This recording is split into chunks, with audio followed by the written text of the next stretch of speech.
இன்னைக்கு நம்ம ப்ளீச்சோட 35th எபிசோட தான் பார்க்க போறோம். எபிசோட ஓப்பனிங்ல நம்ம ஹீரோ அந்த கேரக்டர் அந்த கான் இவங்க எல்லாருமே அந்த படியில ஏறிட்டு மேல வருவாங்களா. அப்படி வரும்போது பார்த்தா அந்த இடத்துல அப்படியே அதிகமான ஸ்பிரிச்சுவல் எனர்ஜி அவங்களால சென்ஸ் பண்ண முடியுது. அவங்களால அடுத்த அடி கூட எடுத்து வைக்க முடியல. இன்னொரு பக்கம் அந்த மோமோ பொண்ணு இருக்கிறாள். சோ அவ அந்த கீரைக்கு எதிராக சண்டை போட்டாங்காட்டி அவளை கொண்டு வந்து ஜெயில வச்சிருந்திருப்பாங்களா. சோ அப்போ இறந்து போன ஈசன் அவ வந்து நினைச்சுக்கிட்டு இருக்கும் போது அப்பா பாத்தீங்கன்னா அந்த இடத்துக்கு ராங்கிக்கு அப்படின்னு சொல்லிட்டு ஒருத்தங்க வராங்க. இவங்க யாருன்னா அந்த இட்சுகா இருந்தான்ல. சோ அந்த ஒரு கேப்டன் அவனோட லூட்டனட் தான். அவங்க வந்துட்டு இப்படி உன்னை வந்து ஜெயில வச்சதுக்காக மன்னிச்சிடு அப்படின்லாம் சொல்லிக்கிட்டு இருக்க. இல்ல அதெல்லாம் பரவாயில்ல, நீங்க உங்க வேலையை தான் பாத்திருக்கீங்க. சரி, வெளியில வந்து எப்படி எல்லாம் போயிட்டு இருக்குன்னு கேட்கும்போது வெளியில இந்த மாதிரி இன்ட்ரூடர்ஸ் எல்லாம் வந்திருக்காங்க. சோ அதனாலயே எல்லாமே வந்து பயங்கர கலவரமா போயிட்டு இருக்குது. யாருமே வந்து ஒரு கான்சியஸ் ஒரு ஸ்டேட்லயே வந்து இல்ல, யாருமே நிலையா இல்லாம சும்மா பதறி கிடக்குறாங்கன்னு சொல்லிட்டு இருப்பாளா. சரி, கேப்டன் எய்சனை கொலை பண்ணவங்க அவங்களுக்கு இது கண்டுபிடிச்சிட்டாங்களா அப்படின்னு கேட்கும்போது இல்ல அதெல்லாம் ஒன்றும் கண்டுபிடிக்கல, இன்வெஸ்டிகேஷனே வந்து இப்பதான் ஆரம்பிச்சிருக்காங்க. இந்த மேட்ரை அந்த யமமோட்டோ இருக்கிறாருல அவர்கிட்ட சொன்னதுக்கு அப்புறம் தான் ஃபர்தரா இதை வந்து எடுத்துட்டு போவாங்கன்னு சொல்லும்போது அப்ப அந்த மோமோ இல்ல கிடையாது,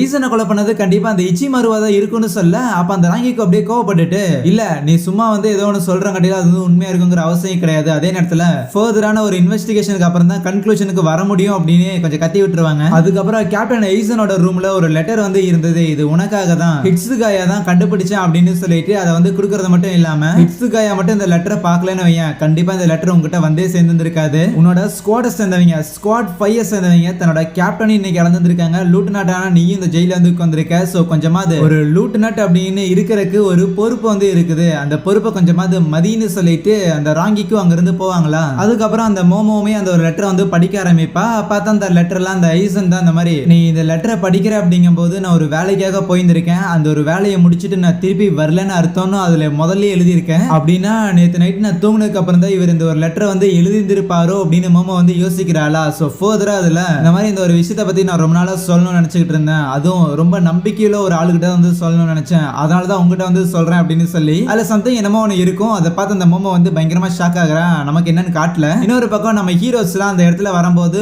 பார்த்தா லைக் அதிகமான ஸ்பிரிச்சுவல் பவர் வந்து சென்ஸ் பண்ணி இருப்பாங்கல்ல. இருந்தாலுமே சுத்தி முத்தி பார்க்கும்போது அந்த இடத்துல வந்து யாருமே இருக்காத மாதிரி தெரியுமா. ஸோ அதனால வந்து லைக் ஃபர்தரா கன்டினியூ பண்ணலாம் அப்படின்னு சொல்லி இவங்களும் நடந்து போக ட்ரை பண்ணுவாங்க, லைக் ஓடிட்டு இருப்பாங்க. ஆனா அந்த இடத்துல நம்ம ஹீரோனால வந்து எவ்வளவுதான் வேகமா இவங்க வந்து காலடி எடுத்து வைக்கிற மாதிரி இவங்களுக்கு ஃபீல் ஆனாலுமே ஸ்டில் அவங்க கால் எல்லாமே அவ்வளவு ஹெவியா ஃபீல் ஆகும். ஏதோ தண்ணிக்குள்ள வந்து நடக்கிற மாதிரி இருக்கும். இன்னும் சொல்ல போனா நம்ம ஹீரோவோட கழுத்துல பின்னாடி இருந்து யாரோ கத்தி வச்சுக்கிட்டு இருக்கிற மாதிரி அவனுக்கு ஃபீல் ஆக அப்ப அந்த கேர்டேக்கர் பையன் இருக்கிறான்ல. சோ இதுக்கு மேல என்னால முடியாதுப்பான்னு சொல்லி அவன் கீழே விழுக அந்த கான் தான் அந்த கேர்டேக்கர் தூக்கிட்டு அங்க இருந்து போறானா. அதுவே கென்பாச்சி ஓகே அவனுங்க வந்துட்டானுங்க, ரொம்ப நேரமா வெயிட் பண்ணியாச்சு. ஓகே இதுல யாரு ஸ்ட்ராங், அவனா கிடையாது, இவன் ஸ்ட்ராங்கா தான் இருக்கிறான் இருந்தாலும் இவன் கிடையாது, அப்புறம் அவன் அவனே தான். அதுவே நம்ம இச்சிகோக்கும் அங்க பின்னாடி யாரோ இருக்கிற மாதிரி தெரியுமா. டக்குன்னு திரும்பி பார்த்தா கென்பாச்சி அங்க உட்கார்ந்து இருப்பான். பின்னாடி நம்ம ஹீரோவோட முதுகுல ஒரு ஸ்வாட் வந்து இறங்குது. எவ்வளவு நேரம் தான் அங்கேயே பாத்துக்கிட்டு இருப்பான்னு பார்த்தா ஸ்வாட் ஒன்னும் இறங்கல. லைக் அந்த கென்பாச்சியோட அந்த பிளட் டர்ஸ்ட் இருக்கும்ல, அந்த ரத்த வெறி அது வந்து நம்ம ஹீரோக்கு ஒரு ஸ்வாட் அவன் முதுகுல இறங்குற மாதிரி இருந்திருக்கும். கேட்பான் நம்ம ஹீரோவே, ஆமா யார் நீ, உன் பேர் என்னங்க போது, ஏன் இக்காகு உங்ககிட்ட சொல்லலையான்னு கேட்க நம்ம ஹீரோ கிட்ட தோத்ததுக்கு அப்புறம் அந்த இக்காகு சொல்லியிருப்பான்ல என்னோட ஸ்குவாட் 11ஓட கேப்டன் கிட்ட ஜாக்கிரதே இரு, அவர் பேர் கென்பாச்சின்னு. சோ அந்த கென்பாச்சி நீதானான்னு சொல்லி ஷாக்கா பாத்துக்கிட்டு இருப்பான். அவனால அங்கிருந்து நகர கூட முடியாது. ஏன்னா அந்த அளவுக்கு நம்ம கென்பாச்சியோட ஸ்பிரிச்சுவல் எனர்ஜி அவ்வளோ இருக்கும். அந்த பூனையுமே நம்ம ஹீரோ கிட்ட சொல்லியிருந்திருக்கோம், இன் சம் கேசஸ் ஏதாவது கேப்டனை வந்து எதிர்க்கிற சூழ்நிலை வந்துச்சுன்னா தயங்காத ஓடி போயிருன்னு. பட் அவன் வந்து ஓட முடியாம அதே நின்றுகிட்டு இருக்கேன். ஜெயில இருக்கிற நம்ம ரூக்கியாவுக்குமே இச்சிகோ வந்து யாரோ ரொம்ப ஸ்ட்ராங்கான ஒரு பர்சன் கூட வந்து சண்டை போட போறாங்க அப்படிங்கறதான் தெரிய வருது. தேவையில்லாம இங்க இருந்துகிட்டு இருக்காத போயிடுறா அப்படிங்கிற மாதிரி சொல்லிட்டு அவ வந்து லைக் அவளுக்குள்ளேயே சொல்லிட்டு இருப்பாளா. சாகும் வரை சண்டை போட்டு பாப்போமா மௌனே அப்படின்னு அந்த கென்பாச்சி கேட்க நம்ம ஹீரோ பேசாம இருக்கிறத பார்த்துட்டு மௌனம் சம்மதத்துக்கு அறிகுறியா நானே ஆரம்பிக்கிட்டான்ல கேட்டுக்கிட்டு இருக்கேன். பார்த்தா பின்னாடி அந்த கானும் சரி அந்த கேர்டேக்கர் பையனும் சரி ரெண்டு பேரும் வந்து லைக் ஒண்ணுமே பண்ண முடியாம இருப்பாங்களா. அப்ப அந்த யாச்சிரோ அப்படிங்கிற பொண்ணு நம்ம ஹீரோ மேல காலை வச்சுக்கிட்டு அந்த கேர்டேக்கர் பையனை பார்த்து ஹே இன்னும் இந்த பையன் வந்து கீழே விழுந்துட்டான், கென்பாச்சியோட பவர் அந்த அளவுக்கு அவனை அஃபெக்ட் பண்ணிருக்கேன்னு சொல்லிட்டு இருக்க. நம்ம ஹீரோ டக்குன்னு அவளை வந்து தள்ளி விட்டுட்டு ஹே யார் நீ, இல்ல நீ என்னது அப்படின்னு கேட்கும்போது நானா என் பேரு யாச்சிரோ, நான் அந்த மாதிரி ஸ்குவாட் 11ஓட லூட்டனட் அப்படின்னு சொல்லும்போது ஸ்குவாட் 11ஓட லூட்டனட் அப்படின்னா இந்த குட்டி குழந்தை என்ன ரெஞ்சி அளவுக்கு பவர்ஃபுல்லா அப்படின்னு யோசிப்பானா. அதே மாதிரி தான் அந்த கென்பாச்சியோட ஸ்பிரிச்சுவல் எனர்ஜியில என்னாலே நகர முடியாம நிக்கிறேன், பட் இருந்தாலும் அந்த குட்டி குழந்தை எப்படி இவ்வளவு ஈஸியா ஃப்ரீயா மூவ் ஆகுதுன்னு யோசிப்பானா. அதுக்கப்புறம் அந்த கான் கிட்ட உடனே இங்க இருந்து போயிட்டு ரூக்கியா வந்து காப்பாத்துறதுக்கு ஏதாவது வழி இருந்தா பாருன்னு சொல்ல இல்ல முடியாது நானும் இங்க தான் இருப்பேன் அப்படின்னு அந்த கான் சொல்லுவான். பட் ஸ்டில் நம்ம ஹீரோ ப்ளீஸ் பண்ணு அப்படின்னு கேட்கும்போது உடனே அந்த கேர்டேக்கர் தூக்கிட்டு அந்த கான் அங்கிருந்து போயிடுவானா. சாரி கென்பாச்சி, நீ அவங்கள போய் பிடிக்கணும்னா நீ என்ன வந்து தோக்கடிச்சு தான் ஆகணும்னு சொல்லும்போது அப்ப அந்த கென்பாச்சி ஒரு மேட்ரையே தப்பா புரிஞ்சுக்கிட்டேன், நான் கூட சண்டை போடுறதுக்காக தான் இங்க வந்து இருக்கேன், எனக்கு இந்த மாதிரி இன்ட்ரோடஸ் பத்தி எல்லாம் கவலையே இல்லை. அந்த ரூக்கிங்கிற பொண்ணை நீங்க காப்பாத்தி கூட்டிட்டு போறீங்களோ இல்ல அந்த பொண்ணை இவனுக்கு நினைச்ச மாதிரியே சாகடிக்கிறாங்களோ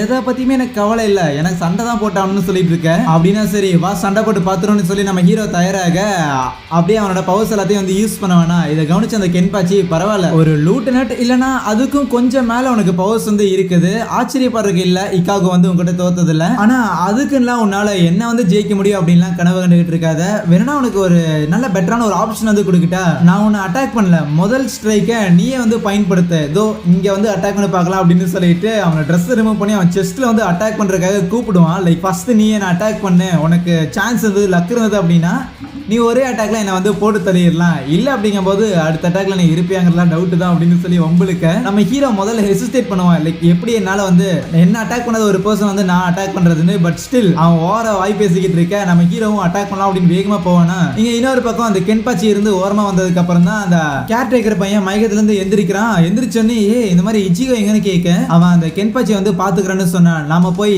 ரூக்கியா வந்து காப்பாத்துறதாமா அப்படிங்கும் போது யோ முதல்ல அந்த போய் அந்த பையனை காப்பாத்திட்டு வருவாயா. அந்த கென்பாச்சிங்கிறவன் பயங்கர டேஞ்சரான ஒரு ஃபெல்லோ, அவங்க இது இச்சிகோவை போட்டு தள்ளிடுவான்னு சொல்லிட்டு இருக்க, என்னடா சொல்றாருன்னு கேட்கும்போது இந்த ஸ்குவாட் 11ஓட கேப்டன் தான் இந்த கென்பாச்சி, 1000 வருஷமா இந்த ஸ்குவாட் எல்லாமே இருக்குது, ஆனா அதுல இந்த அளவுக்கு ரத்த வெறி பிடிச்சி இந்த அளவுக்கு சண்டை பண்ணணும் கொலை பண்ணணும் அப்படின்னு பயங்கர ஒரு மாதிரி அக்ரெசிவா இருந்த ஆளு அப்படின்னா அது கென்பாச்சி மட்டும்தான். ஆனா சொல்லுவாங்க கென்பாச்சி வந்து ஏகப்பட்ட தடவை வந்து கொல்லப்பட்டிருந்திருக்கான், ஆனா ஒரு தடவை கூட அவன் செத்ததே கிடையாதாமா. அவன் வந்து ஒரு ஸ்ட்ராங் ஒரு வீக் அப்படிங்கிற அந்த ஒரு கிளாசிபிகேஷனுக்குள்ளேயே அவன் வந்து வச்சிட முடியாது, அவன் வந்து அதுக்கும் மேல ஒருத்தன், இன்னும் சொல்ல போனா அவன் வந்து சாகவரம் பெற்ற ஒருத்தன், அவன் வந்து சாகடிக்கவே முடியாதுன்னு சொல்லிட்டு இருக்கும் போது இதெல்லாம் கேட்ட அந்த கான் அந்த ஸ்பைக் மண்டையை இந்த அளவுக்கு பவர்ஃபுல் அப்படின்னா அதை வந்து இச்சிகோவே எதிர்க்கட்டும், ஏன்னா நம்மனால எப்படி அந்த கென்பாச்சியோட ஸ்பிரிச்சுவல் எனர்ஜியை வந்து சென்ஸ் பண்ண முடிஞ்சதோ கண்டிப்பா அதே மாதிரி இச்சிகோவாலே சென்ஸ் பண்ண முடிஞ்சிருக்கும். ஸோ அங்க நடக்கிற விஷயங்களை வந்து இப்போதைக்கு அவனே சமாளிச்சுக்குவான். பட் இருந்தாலும் நம்மள ரூக்கியாவை காப்பாத்துறதுக்காக தான் போக சொல்லியிருந்திருக்கான், அவன் ரூக்கியாவை காப்பாத்துறதா முதல் கடமையே இந்த இடத்துக்கு வந்திருக்கான், அதை வந்து நம்ம பண்ணி ஆகணும், அந்த பேச்சை மீறக்கூடாதுன்னு சொல்லிட்டு அங்கிருந்து போயிட்டு இருக்க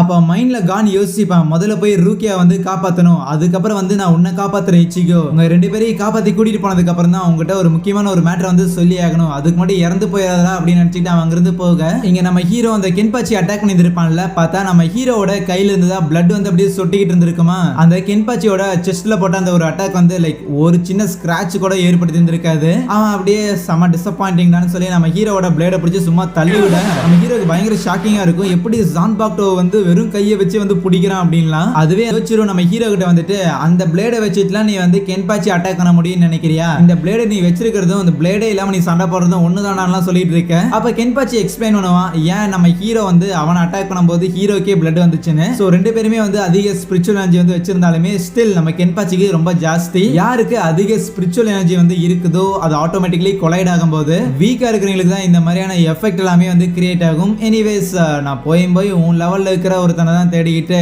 ஒரு நாள் ஃபுல்லா அலைஞ்சுன்னு நினைச்சா எனக்கே அது பயங்கர பெரிய ஜோக்கா இருக்குது, ஆனா ஜோக் அந்த அளவுக்கு ஃபன்னா இல்ல, உன இங்கேயே முடிச்சிடறேன்னு சொல்லி அவனோட ஜான்பாக்டோவை எடுக்க அங்கேயே இந்த ஒரு எபிசோடையும் முடிக்கிறாங்க.